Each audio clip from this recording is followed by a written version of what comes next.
All right, Shalom. I want to begin by giving all praise, honor, and glory to Yahweh, Bahashem, Yahweh Shai, Bahashem, Rakak Wadash. Double honors to our teachers, the apostles, and elders of Great Millstone. Much respect to the brothers laboring worldwide in truth and sincerity, and salutations and blessings to the hopeful elect, believing on the words of Yahweh, Bahashem, Yahweh Shai. Yeah, I'm not sure what I'm entitled this lesson, but it was inspired by the live lesson that the Apostle Ramla did yesterday, regarding a response to Elder Pastor Hall's video. I believe the lesson was called Vocab Malone's response or Vocab Malone pays GMS Cleveland a visit. And in this lesson, the Apostle Ramla mentioned that the road to salvation is a narrow path, all right? It's fraught with danger, distractions, things that's looking to pull you away from your Yahweh Shai. All right, remember we are in the valley of the shadow of death. Now I have the Apostle Ramla clip, I clipped it out of the live lesson he did yesterday, that portion that inspired this lesson, But first, I want to get Ecclesiasticus chapter 9 and verse 13. It says, "Keep thee far from the man that hath power to kill, so shalt thou not doubt the fear of death. And if thou come unto him, make no fault, lest he take away thy life presently. Remember that thou goest in the midst of snares," right? As the apostle mentioned, it's different things set up as stumbling blocks to take you out this truth, man, right? "And that thou walkest upon the battlements of the city." That's right, man. This is a fight, okay? You gotta fight to stay in this truth, man, because things are gonna pull you. As the apostle mentioned, your family, these things are set up as sifting agents. I said, Matthew right? 11 Let's and play 6, the video. "And blessed is he whosoever shall not be offended in me." So there's going to be stumbling blocks. There's going to be, causes for many to fall, because at the end of the day, you have to remember that the road to salvation is very narrow. And there's going to be a lot of perils set that are going to cause many to fall. And some of the stumbling blocks could be false teachings. Some of the stumbling blocks, there could be many different stumbling blocks.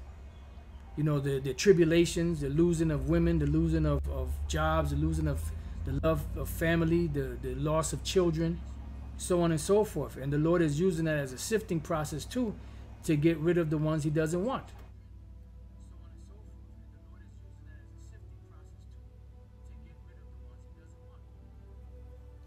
See? The Lord is using these different things as a sifting agent to get rid of the ones he don't want, man. Again, that narrow path, that road to salvation is a narrow path, man.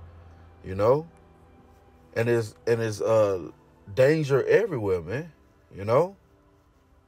I'm gonna read verse 13 again. Ecclesiasticus chapter 9 and verse 13. "Keep thee far from the man that hath power to kill." Yeah, Esau Edom, man. Right? "So shalt thou not doubt the fear of death. And if thou come unto him, make no fault, lest he take away thy life presently. Remember that thou goest in the midst of snares, and that thou walkest upon the battlements of the city." Right? We're in the midst of snares, man. These stumbling blocks, these certain things set up to take people out the truth, man. Right? It says, "As near as thou canst, guess at thy neighbor, and consult with the wise. Let thy talk be with the wise, and all thy communication in the law of the Most High." Right, man? Meditating in this truth, all right? giving diligence to make your calling and election sure. Right? Then our Lord Yahushua say, occupy till I come. And what are we going to be occupied in? The prophecies, man. You know? Let's go here. Because the apostle, he mentioned your family, man. Right? Said Matthew chapter 10. And let's start at verse 35, I believe. Right?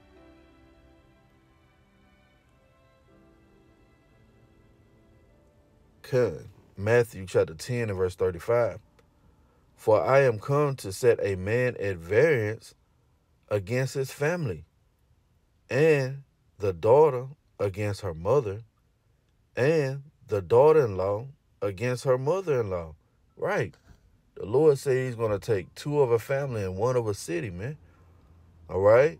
And everybody is not, as they say, as the apostles and the elders say, built, you know, in that such fashion to forgo those things, you know? It says, and a man's foes shall be they of his own household, right? It's going to be stumbling blocks, man.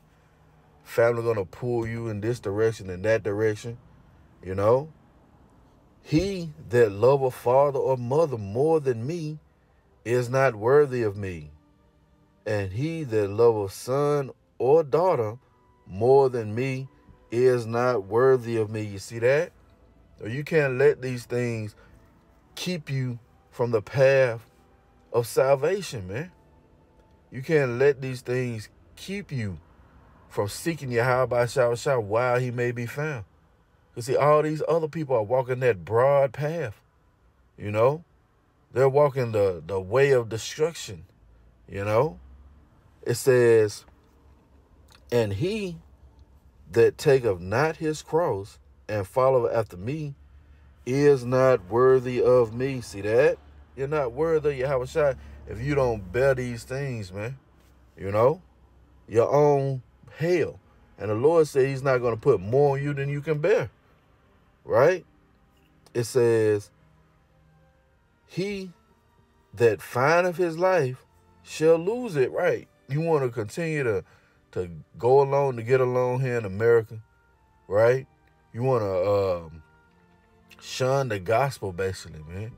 Because that's what you're doing. When you find in your life, you saying you content here. You saying there's nothing wrong with this fucking society. Right? He that findeth his life shall lose it, and he that loseth his life for my sake shall find it. Right, man? And as you find Yahweh Shai, you finding that right path. That narrow path. All right? That is littered with stumbling blocks, you know, dangers, you know. Yeah, you're going to be tried in this truth, man. You see? Let's go to, because the apostle, after that statement, he read Matthew 7. We're going to get 2nd Ezra 7. Okay? 2nd Ezra, chapter 7 and verse 1. And when I had made an end of speaking these words, there was sent unto me the angel, which had been sent unto me the nights afore. And he said unto me, up, Ezra, and hear the words that I am come to tell thee. And I said, speak on, my power. Then said he unto me, the sea is set in a wide place, that it might be deep and great. But put the case that the entrance were narrow, like a river. Who then could go into the sea to look upon it and to rule it? If he went not through the narrow, how could he come into the broad?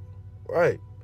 If you don't go through these certain dangers, you know, these certain stumbling blocks, you know, how can you look on the broad, which is essentially the kingdom of heaven? Going on, it says, there is another thing. A city is builded, and set upon a broad field, and is full of all good things. Yet this city is a similitude, a representation of the kingdom of heaven, right? The entrance thereof is narrow, and set in a dangerous place to fall. Yeah, America, Babylon the Great, man. You see? We walk up on the battlements of the city. It's snares set everywhere here. Everything here is catered to your lust. Everything here is meant to pull you away from the truth, to make you go into that broad path, right? It says, the entrance thereof is narrow, and set in a dangerous place to fall, like as if it were a fire on the right hand, and on the left a deep water, and one only path between them both, even between the fire and the water. Right? You gotta walk carefully. You gotta measure each step. You know, you gotta follow the man in front of you. You see, it says, so small that there could but one man go there at once. If this city now were given unto a man for an inheritance, if he never shall pass the danger set before it, how should he receive this inheritance? Right? If you don't go through these trials and tribulations, how are you going to receive this inheritance, man? Real quick, let's go to the book of Acts. Acts chapter 14 and verse 22, confirming the souls of the disciples and exhorting them to continue in the faith, that we must through much tribulation enter into the kingdom of the Most High. See, through much tribulation, it's going to take for us to enter into the kingdom of Yahweh Bashar. It's not going to be an easy walk. It's not going to be without losses, man. You know? Be prepared to lose it all. You see? Let's go back. 2nd Ezra, chapter 7. And let's read verse 9 again. It says, if this city were now given unto a man for an inheritance, if he never shall pass the danger set before it, how shall he receive this inheritance? Right? How are you going to receive this inheritance if you don't go through those dangers? Right? Those stumbling blocks. Those things is meant to pull you away from the truth. Right? It says, verse 10, and I said, it is so, Lord. Then said he unto me, even so also is Israel's portion. So this is a requirement, man, to go through those dangerous paths, to navigate the stumbling blocks. You know, the Lord said that of the elect, he has lost not one. And that's what we hope to be of that precious number, man, of the elect that's able to navigate through the perils that's set up here in America, Babylon the Great, man. Right? I'm going to get something and close it out.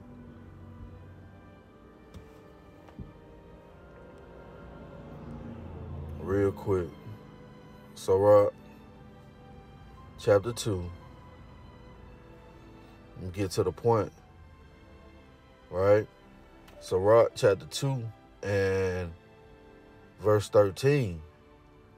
Woe unto him that is faint-hearted. Right? You fainting in your mind, you know? You no longer believe this is the truth, right? And faint hands, woe unto him that is faint-hearted, for he believeth not. Therefore shall he not be defended. So in the time that we're entering, you're not going to be defended. Why? Because you're an unbeliever. Woe unto you that have lost patience. And what will ye do when the Lord shall visit you? Right? You lost the ability to suffer. So it's woe unto you. And that word woe means what? Death and destruction. Right? It says, they that fear the Lord will not disobey his word. They that love him will keep his ways. They that fear the Lord will seek that which is well pleasing unto him, and they that love him shall be filled with the law. They that fear the Lord will prepare their hearts and humble their souls in his sight, saying, we will fall into the hands of the Lord and not into the hands of men. For as his majesty is, so is his mercy. Right? As the Lord majesty, so is his mercy. Okay? And it's mercy for us to receive this truth. And now we got to hold fast to that, and continue to walk that narrow path. So I pray this has been edifying. I want to give all praise, honor, and glory to Yahweh, Bahashem, Yahweh Shai, Bahashem, Rakakwadash. Double honors to our teachers, the apostles, and elders of Great Millstone.